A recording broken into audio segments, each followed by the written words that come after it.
Lusot sa kulong ang nagbitiw na private prosecutor na si Attorney Vitaliano Aguirre. Nagdesisyon kasi ang mga senador na paalalahanan lang ang abogado sa kanyang pagtatakip ng tenga sa Senado. Ikwento mo, Ina Zara.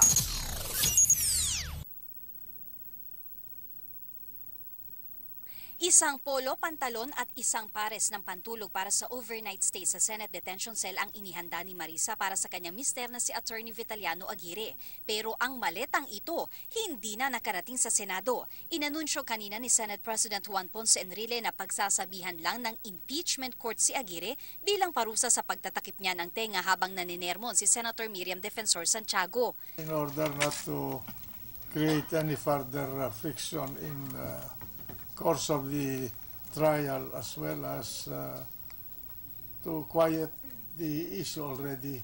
Justice has been done and honor has been satisfied. Dahil sa desisyon, parang nabunutan daw ng tinik sa dibdib si Aguirre. I do not deserve any penalty sapagkat I am the victim in this situation.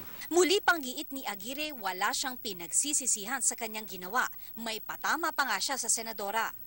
Kahit anong galin mo, kung hindi naman maganda ang pag-uugali mo, wala ka rin. You're nothing. Ibinisto rin sa amin ni Attorney Aguirre kung ano ang naging inspirasyon niya para magtakip ng tenga habang naninermon si Santiago. Walang iba kundi ang kanyang 3-year-old na apo na si Alisa na nagtatakip daw ng tenga tuwing nanonood ng horror movies. Yung pagtakip ng tenga, diyan ko naman eh. Kasi mga bata ngayon, pag they are afraid, scared of the movie, tinatakpan nila tenga, di ba? Kasi yun nilang marinig yung sound. So, pareho-pareho lang kami. Bukod sa parusa kay Aguirre, nagdesisyon din ang mga senator judge na tanggapin bilang ebidensya ang bank records ni Corona sa PS Bank.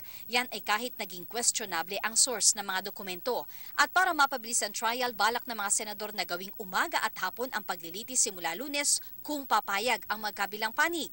Kung matuloy, posibleng may desisyon na sila sa impeachment bago sila mag-recess para sa Holy Week. Ina Zara, News 5.